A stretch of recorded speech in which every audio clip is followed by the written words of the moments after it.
سارے بزرگوار محترم محمد شہباز مغل صاحب و جملہ اہل خانہ نو جملہ عزیز و اقارب نو سب نو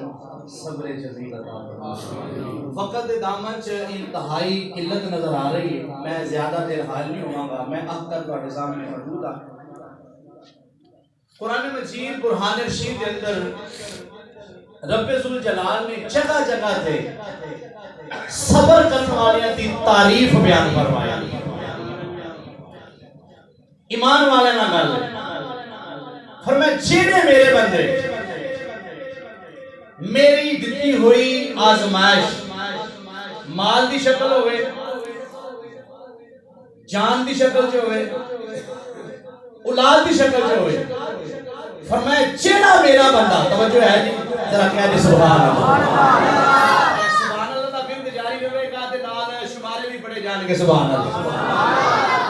فرمایا جیڑا میرا بندہ میرے دیتے ہوئے غم دے ہوتے، ساڈا ایمان ہے نا جو بھی ہوتا ہے رب دی طرف ہوتا ہے، اللہ کے اذن تو بغیر تنکا بھی نہیں ہوتا، وحدہ لا شریک دا حکم ہے۔ میں خلاصہ صرف اشارہ پیش کر رہے ہیں، وقت نہیں کہ ساری آیات پڑھی جان تو پھر ہوتا ترجمہ تفسیر، صرف خلاصہ دے رہے ہیں تاکہ بات سمجھ آ جائے۔ رب العالمین نے فرمایا میرا بندہ میرے دیتے ہوئے غم دے، میری دیتی ہوئی پریشانی دے کسے بھی ذریعہ نو ملی ہے، جیڑا اینا دکھاں مصیبتاں پریشانیاں جنہ صبر کرے گا، فرمایا رب کو ہونا اجر لے لوے گا۔ میرے کریم آقا صلی اللہ علیہ وآلہ وسلم نے ارشاد فرمایا بروز قیامت اللہ کے کچھ ایسے بندے آئیں گے، دنیا میں ان کو بہت سے مسائل ملے ہوں گے، غم ملے ہوں گے، آفتیں ملی ہوں گی، مصیبتیں ملی ہوں گی، جب رب ان کو ان غموں پر، ان صدموں پر،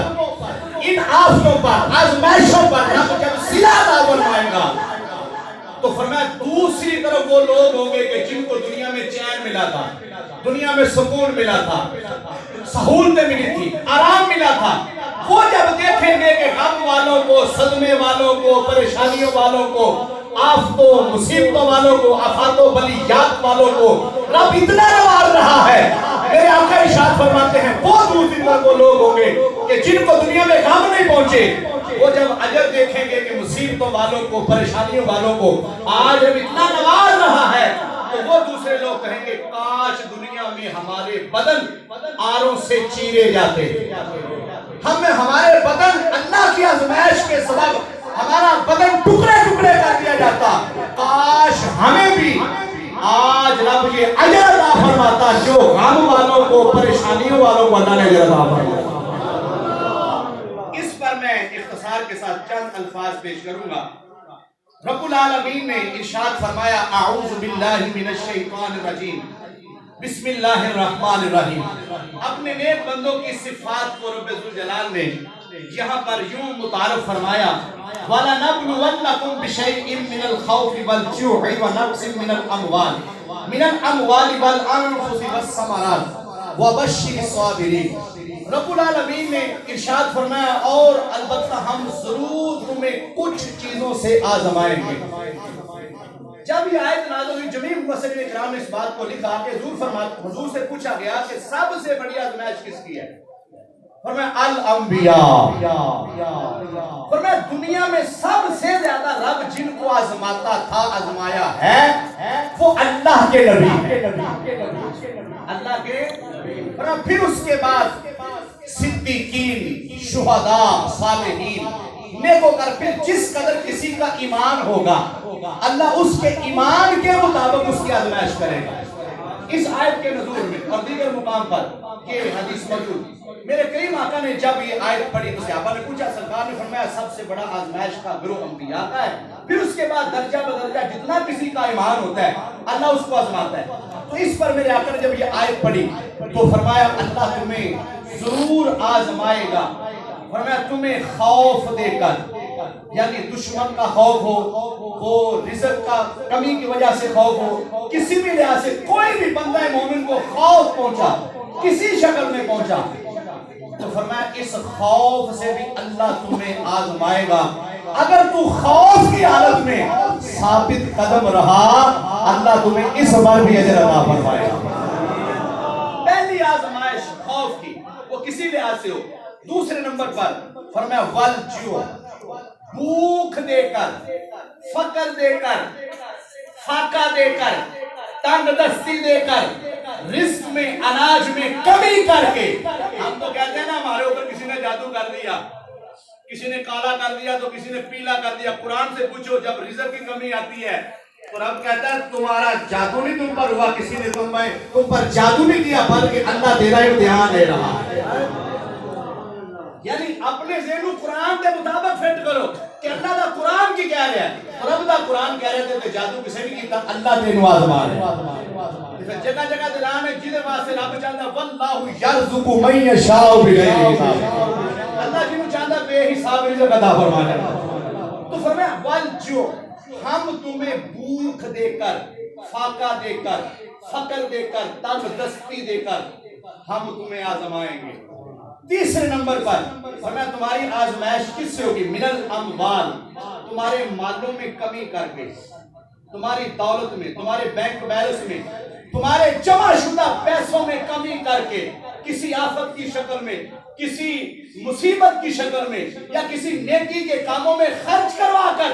ہم طرح طرح کے طریقوں سے ہم تجھے مالوں سے بھی آزمائیں گے۔ ہم تجھے مالوں سے، جو ہم نے تجھے مال دیا، اے انسان جب تو دنیا میں آیا تھا تو تیرے بدن پر کپڑا بھی نہیں تھا، ہم نے تجھے اتنا مال دیا، پھر اس مال کی تیری آزمائش ہوگی، مال سے آزمائیں گے۔ پانچویں نمبر پر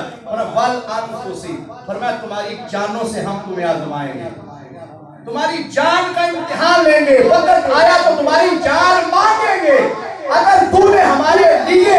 جان دے دی پھر تم مر کر بھی زندہ ہو جاؤ گے، ہم جان سے بھی تمہیں آزمائیں گے۔ اور چھویں نمبر پہ فرمایا والثمرات،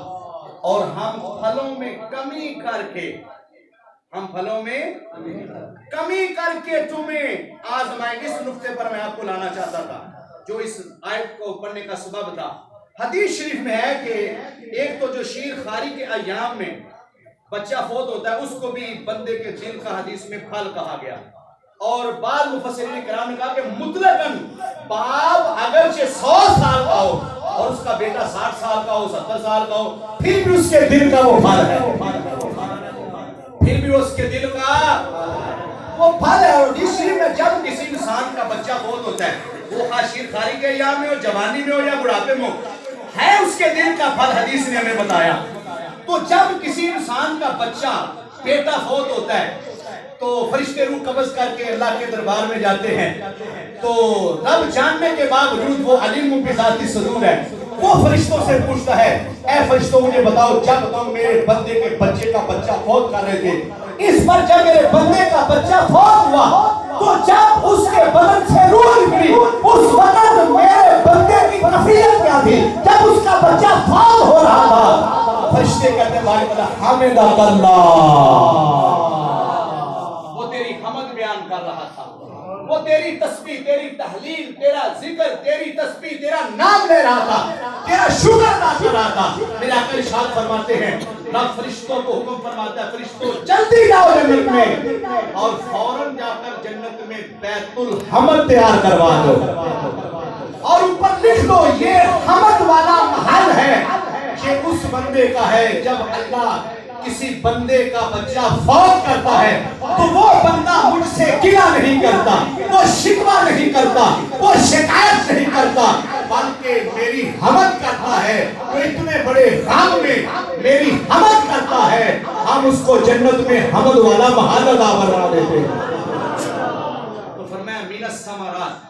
ہم پھلوں میں کمی کر کے تجھے آزمائیں گے۔ فرمایا اگر تو ان چیزوں میں اے بندہ مومن کامیاب ہوا، تو پاس ہوا، تو پھر تیرے لیے انعام کیا ہے؟ فرمایا جو ایسا کرنے والے ہیں ان آزمائشوں پر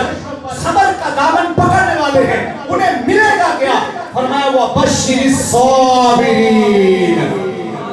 ایسے صابرین کے لیے جنت کی خوشخبری ہے. اور ساتھ ہی فرما دیا یہ کیسے لوگ ہیں؟ فرمایا یہ ایسے لوگ ہیں. سوال کے ساتھ جواب بھی دے دیا. فرمایا الذین اذا اصابتهم مصیبۃ، فرمایا جب بھی میرے بندوں کو، ایمان والوں کو کوئی مصیبت آتی ہے تو یہ کیا کہتے ہیں؟ قالوا انا للہ و انا الیہ راجعون.